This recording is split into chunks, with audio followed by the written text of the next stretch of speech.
sublime gracia del Señor. Continuamos con nuestra serie de exposición de doctrinas, nuestros distintivos como Iglesia Bautista Reformada. Ya vimos teología del pacto.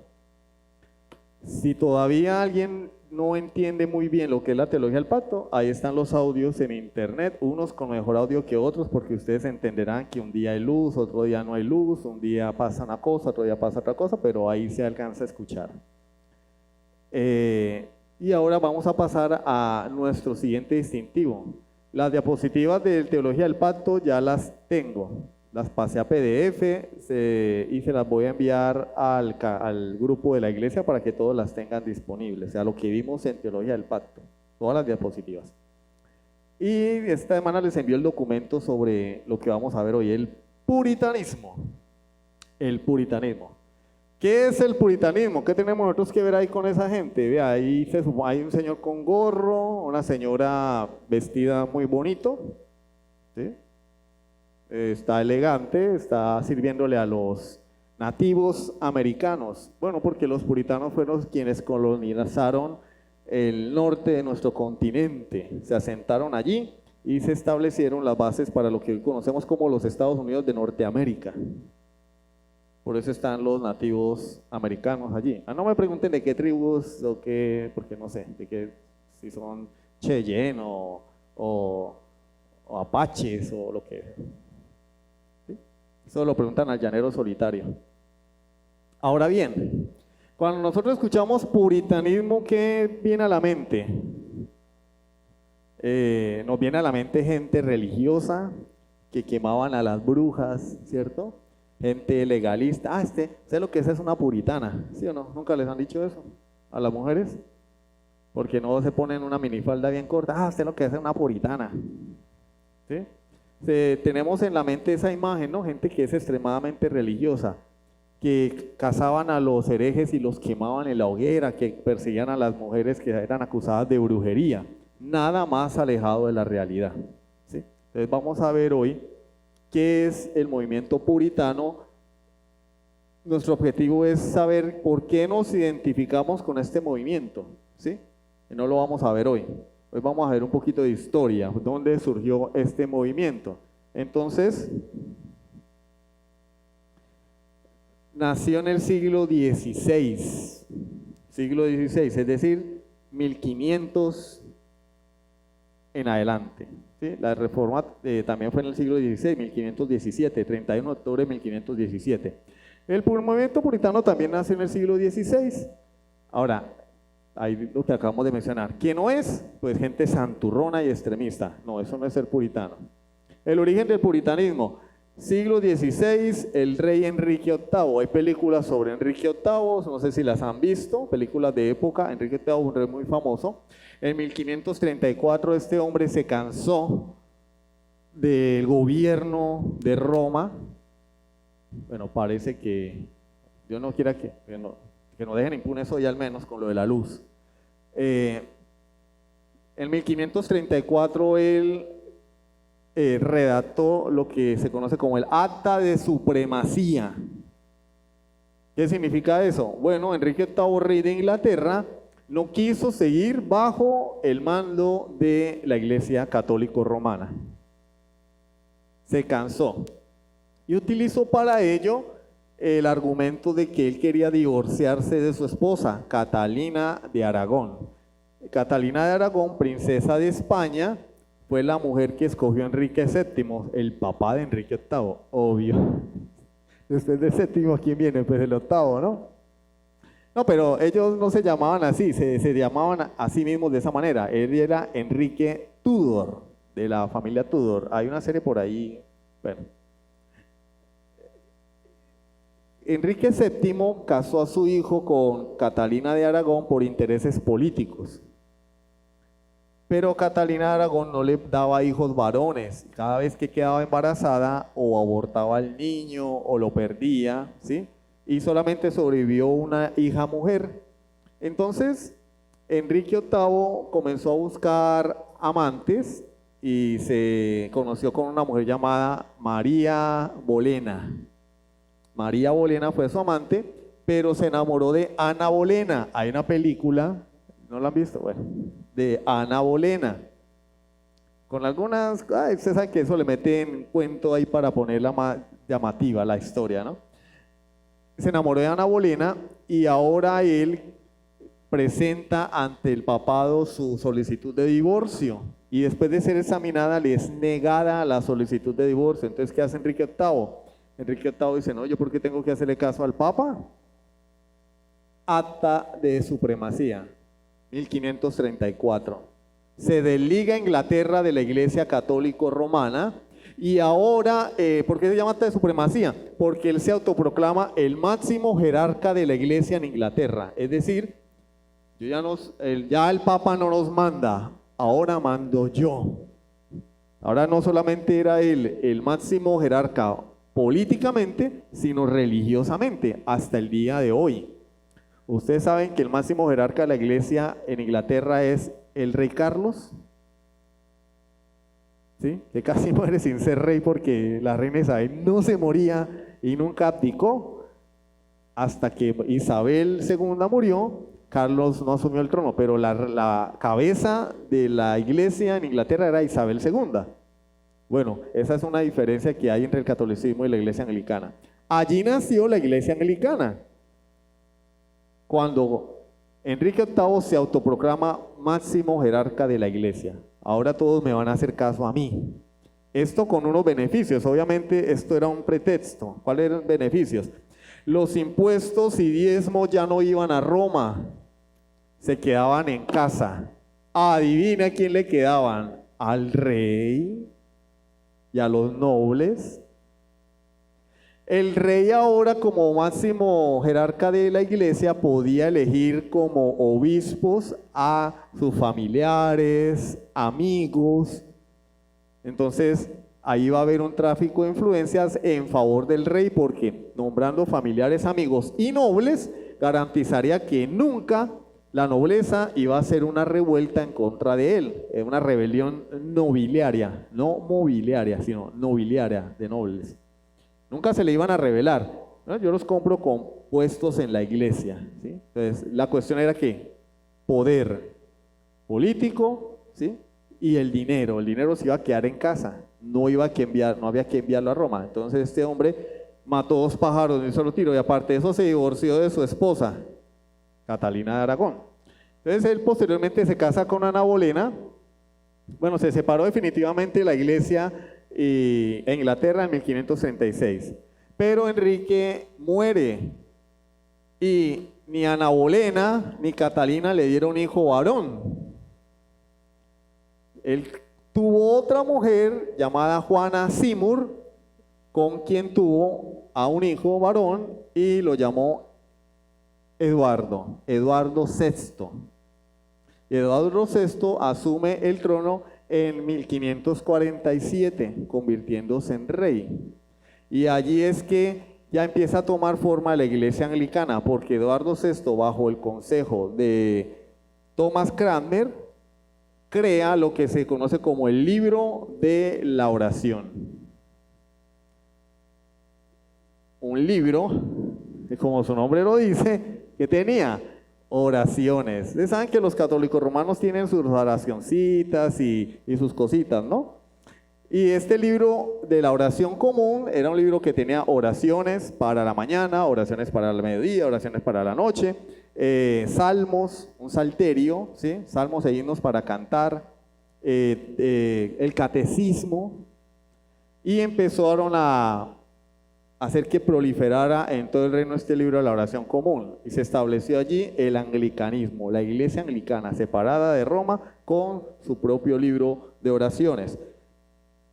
Esto se hizo como un esfuerzo por conciliar las doctrinas de la Reforma que ya había explotado en Europa con la iglesia católico romana, ¿sí? O sea, la iglesia, Inglaterra no se separa de Roma por una cuestión doctrinal. Inglaterra se separa de Roma por una cuestión política. Entonces no hay mucha diferencia entre la doctrina católico-romana y la doctrina anglicana. No hay.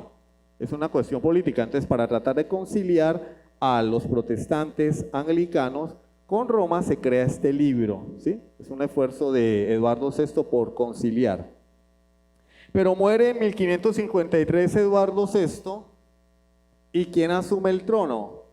María Tudor. María Tudor, hija de Enrique VIII y Catalina de Aragón. Y llamada María la Sanguinaria. ¿Por qué? Porque fue más mala que el diablo. Asesinó cristianos, o sea, los protestantes, a la hoguera, decapitados, a la cárcel. Esta mujer, estamos diciendo que ya había sido establecido el anglicanismo en Inglaterra.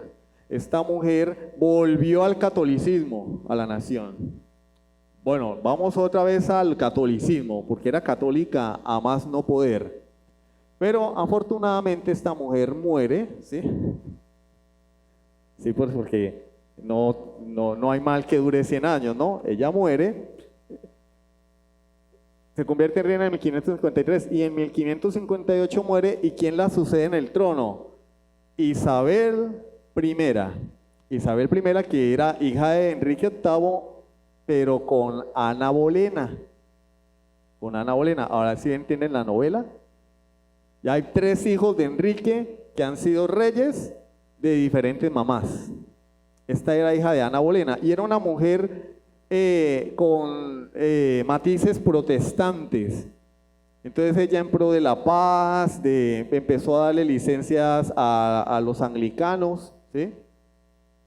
Promovió una especie de sincretismo, se llevó a cabo el acuerdo isabelino, con el propósito de que hubiera paz en el reino, pero allí es donde se inicia el puritanismo, durante el reinado de Isabel I, porque cuando ella le da el realce al anglicanismo, en el seno de la iglesia anglicana comienza a haber un descontento porque algunos cristianos, se puede decir anglicanos, empezaron a darse cuenta que el anglicanismo y el catolicismo no se diferenciaban en nada. ¿Cómo así? Nosotros nos separamos de Roma y hacemos las mismas cosas. Cuando vamos a oficiar la misa, porque ellos hacen misa, nos vestimos igual, atuendos estrafalarios, costosos, lujo. No queremos eso. Y en el año entre el 1557 y 1558 se da esa controversia. Bueno, ¿qué somos? ¿Católicos o anglicanos?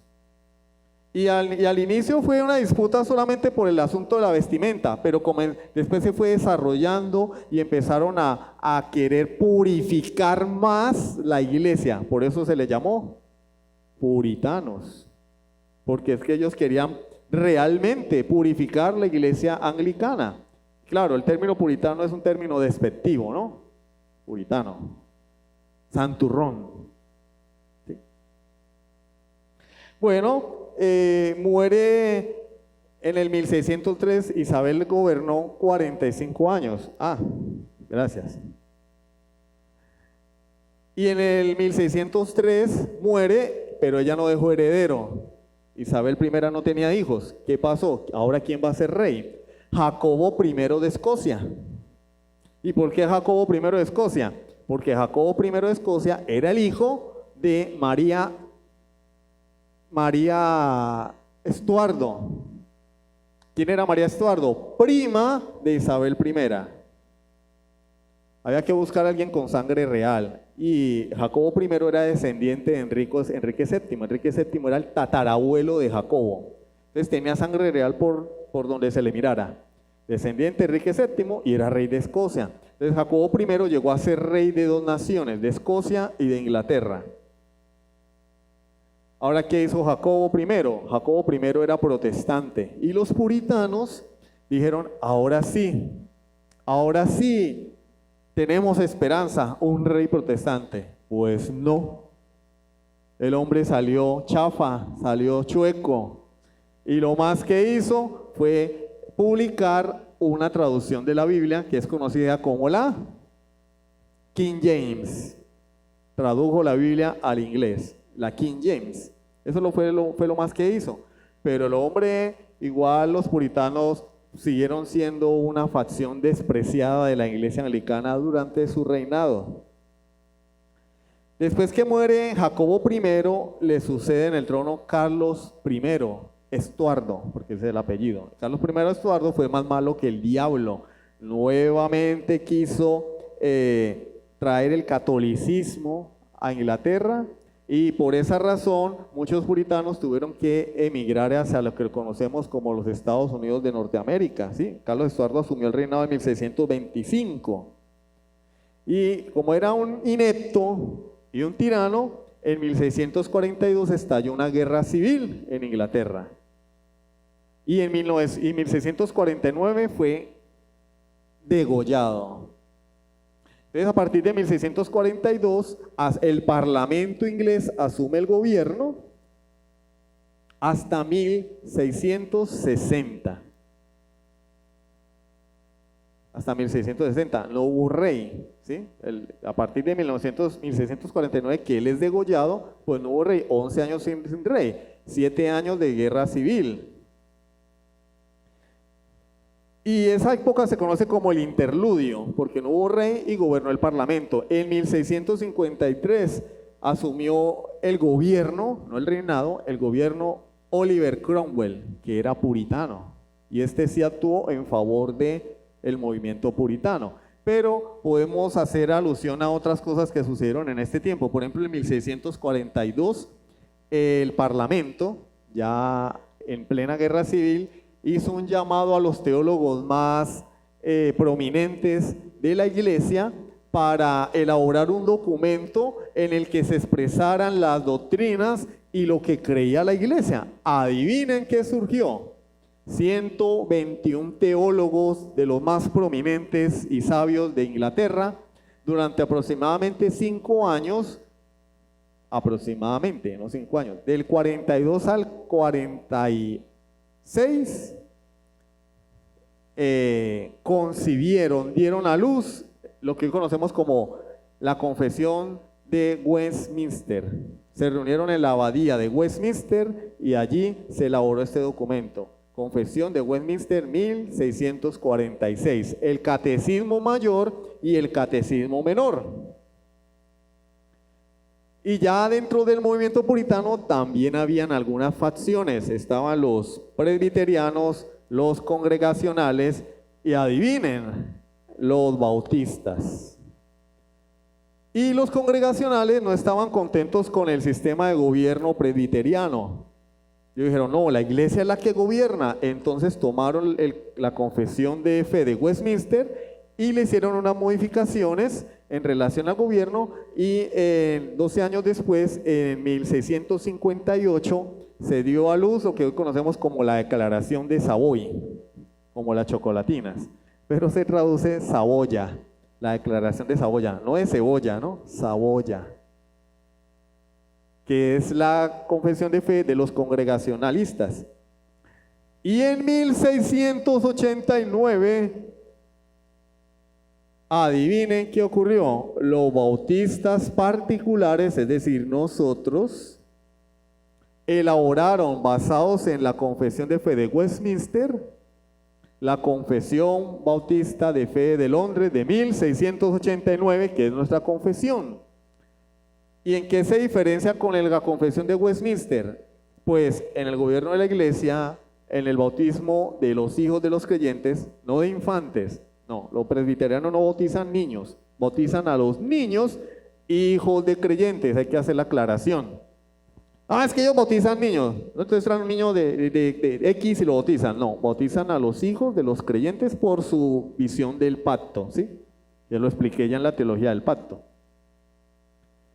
Los sacramentos, porque los presbiterianos consideran el bautismo y la cena del Señor sacramentos. Nosotros no los consideramos sacramentos, los consideramos ordenanzas. Es decir, ellos le dan como un realce al bautismo, a la cena del Señor, como si tuvieran cierto poder, y nosotros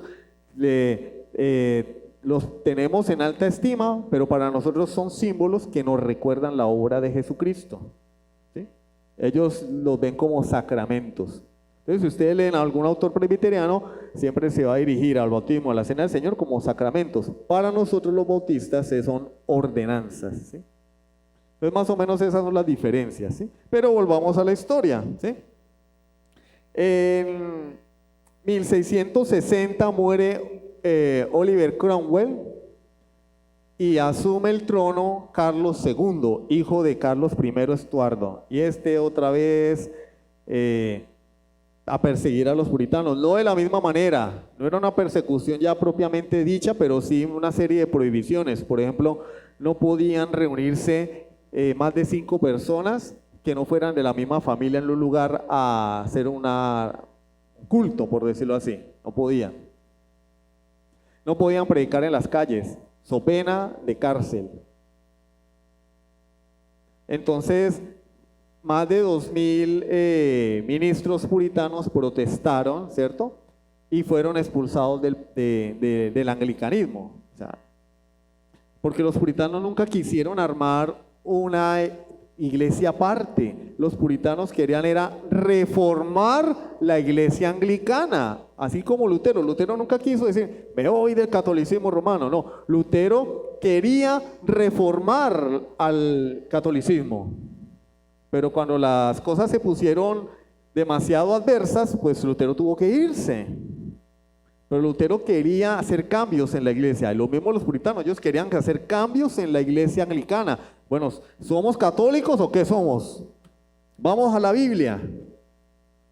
Entonces, ¿qué les tocó? Fueron expulsados más de 2000 ministros puritanos en esa época. Y otros fueron echados a la cárcel. Adivinen quién. Juan Bunyan. 13 años en la cárcel porque se negó a obedecer el acta de uniformidad. O sea, todos tienen que someterse a lo que la iglesia anglicana dice. Todos tienen que tener el libro de oración común. Y Juan Bunyan dijo no. Prohibido predicar en las calles. Y Juan Bunyan dijo no. ¿A dónde fue? A la cárcel, 13 años. El escritor del Progreso del Peregrino, que si no lo han leído, les recomiendo que lo lean. El libro más leído en el mundo después de la Biblia. No son los Juegos del Hambre, no es Harry Potter, no es la Ilíada, no es la Odisea, no son los perros con hambre. Hay un libro que llama Los perros con hambre, yo me lo leí. No es El Principito ni El Quijote de la Mancha. El Progreso del Peregrino de Juan Bunyan. Lo escribió mientras estaba en la cárcel, como ustedes pueden leer en la introducción del libro. Bueno, él fue a la cárcel por ser fiel a la palabra de Dios. Y ya en 1689, al mismo tiempo que salió a la luz nuestra confesión de fe, se promulgó por el Parlamento inglés el Acta de Tolerancia. Es decir, bueno, no vamos a pelear más acá. Ustedes quieren, tienen sus creencias, sus convicciones, puritanos, listo, pero afuera de la iglesia. Vamos allá a la fiesta en paz. Sigan con sus cultos, su movimiento, sus cosas, pero afuera. No se van a perseguir más ni van a ser echados a la cárcel. Y allí por fin el movimiento puritano tuvo libertad.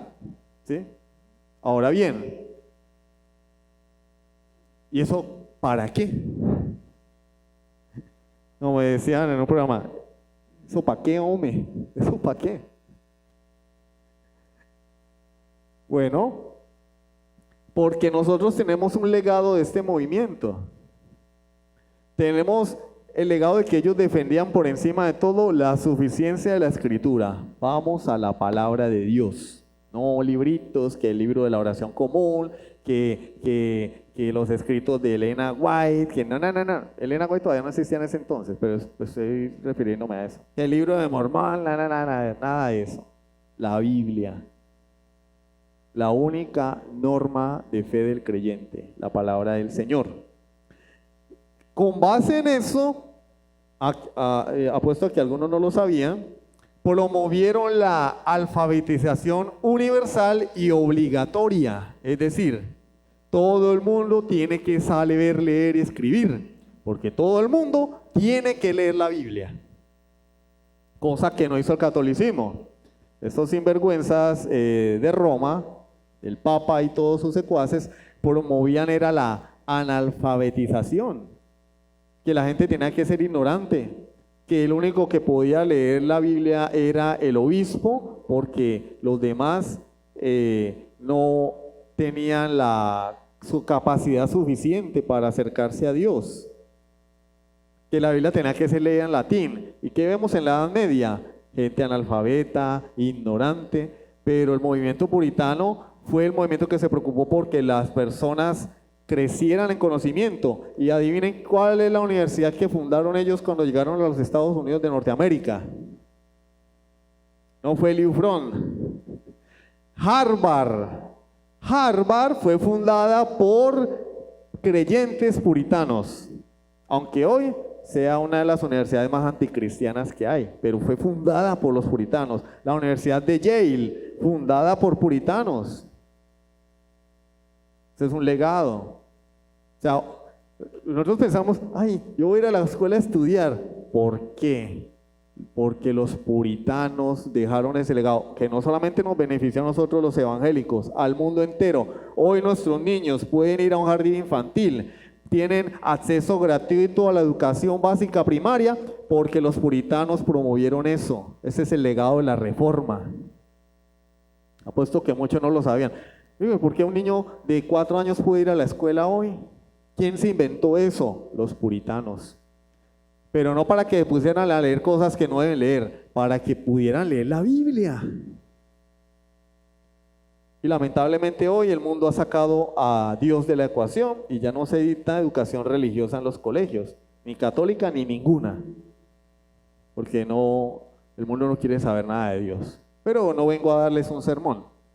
Ahora, ¿qué defendieron los puritanos? Las principales doctrinas con las que nosotros nos sentimos identificados, y con esto voy a terminar, lo voy a mencionar y la semana entrante continuamos. Número 1, la libertad cristiana o libertad de conciencia. Solo Dios es el Señor de la conciencia. Solo Dios es el Señor de la conciencia. Entonces, ¿qué se hace en la iglesia cristiana? Se predica la palabra y que Dios sobre en los corazones de las personas. De manera que si alguien quiere obligarme a hacer algo que no está en la Biblia, yo sencillamente le digo a esa persona, no estoy obligado a hacerlo, porque solo Dios es el Señor de mi conciencia. ¿Sí? No estoy obligado. Entonces todos esos inventos, esas doctrinas de hombres no tienen cabida, porque solo Dios es el Señor de la conciencia. No me pueden obligar a creer en esto, a creer en demonios, a creer en palabras proféticas, a dar... Eso no está en la Biblia. Pero, por otro lado, yo debo obedecer todo lo que Dios dice en su palabra. Y aunque a alguno no le guste, aunque venga de la boca del pastor, porque para eso fue puesto el pastor. Entonces, también tenemos esa palabra no nos gusta, sometimiento a la autoridad pastoral, porque Él vela por mi alma, lo dice la Biblia en Hebreos. Si Él vela por mi alma, yo debería obedecer, salvo que me diga que debo hacer algo inapropiado, debo pecar, ¿cierto? Si el pastor de la iglesia dice, vamos a robar, vamos a fornicar, vamos a adulterar, vamos a meter vicio, no vengan a culto, todos felices, ¡ah! Pero si dice, congreguémonos, vamos a orar, vamos a estudiar la Biblia, vamos a visitarnos, vamos a santificarnos, vamos a tener comunión, a ayudarnos mutuamente, vamos a esforzarnos por vivir en santidad, vamos a apoyarnos los unos a los otros, a llevar los unos las cargas de los otros. ¿Qué debo hacer yo como cristiano? Obedecer, porque no es la voz del pastor, es Dios hablando a través de un instrumento humano, ¿sí o no? La adoración religiosa, y eso ahí está el principio de adoración, principio regulador o regulativo de adoración, que lo vamos a ver. En la iglesia de Dios no está permitido hacer todo, en el culto. No, bueno, es que a mí me parece que deberíamos tener aquí unas danzarinas. Vamos a hacer un grupo de danzarinas, porque nuestras niñas necesitan adorar a Dios. ¿Qué van a adorar a Dios? No es que no han nacido de nuevo. Y Dios no acepta adoración de hijos del diablo. Ay, le está diciendo hijo del diablo a mi hijo. Yo también lo era antes de convertirme. Y a mí no me ofendió cuando me lo dijeron. el niño no se ha convertido a Cristo, es un hijo de Satanás, hijo de ira, hijo del príncipe de la potestad del aire. Yo no puedo decir que ese niño va a adorar a Dios. El niño predicador no ha nacido de nuevo. Dios no acepta eso. En la casa de Dios se hace lo que está contenido en la Escritura. Entonces no nos vamos a salir de ahí. Principio regulativo de adoración. Y la religión experimental. La religión o la vida cristiana no es cosa de palabras. Tiene que haber una experiencia en el creyente. Es decir, cada creyente debe poder decir: Cristo ha hecho esto, esto, esto y esto en mi vida. Cristo me ha transformado. Porque si tú dices haberte arrepentido y sigues siendo el mismo de hace 1 año, 2 años, 3 años, 4 años, 5 años, 10 años, no, ¿cuándo te arrepentiste? No, hace 2 años, pero sigues siendo el mismo de antes, entonces no has experimentado el nuevo nacimiento. Y lo que la palabra de Dios nos dice, que el puritanismo hizo eco de ello, es: de modo que si alguno está en Cristo, nueva criatura es. Las cosas viejas pasaron, y aquí todas son hechas nuevas. Eso no quiere decir que no pequemos, pero sí quiere decir que no practicamos el pecado. Eventualmente uno peca, si a uno se le sale la piedra y contesta mal, ¿es pecado? Al marido se le saltó la chispa y le contestó mal a la esposa, es pecado. ¿Qué hace el creyente? Se duele, pide perdón a Dios, pide perdón a su esposa y con la ayuda del Espíritu Santo corrige su camino. Ahora, el inconverso todo el tiempo está contestando mal, recordándole a la mamá a todo el mundo, maldiciendo, quejándose, en amargura, pendenciero, contencioso. Eso es un inconverso. Y el creyente, bueno, de vez en cuando se le sale la piedrita. ¿Sí ven la diferencia entre pecar y practicar el pecado? Ahora bien, no hay excusa, ¿no? Bueno, como a mí se me puede salir la piedra, entonces le voy a contestar mal a este y a aquel. Nah, eso ya es ser sinvergüenza. Y así con todas las pasiones que hay en nuestras vidas, ¿sí? No estamos bajo el control de ellas, debemos controlarlas, debemos hacer lo necesario para controlar nuestros deseos y pasiones, sean cuales sean, ¿sí? El chisme, la mentira, ¿sí? La envidia, la codicia, etcétera, etcétera. Ese es el legado puritano que a partir de la semana entrante vamos a desglosar. No somos puritanos, pero nos sentimos identificados con estas 3 cosas que son parte de la teología puritana y por eso necesitamos aprenderlo o recordarlo en otro caso. Sublime gracia del Señor.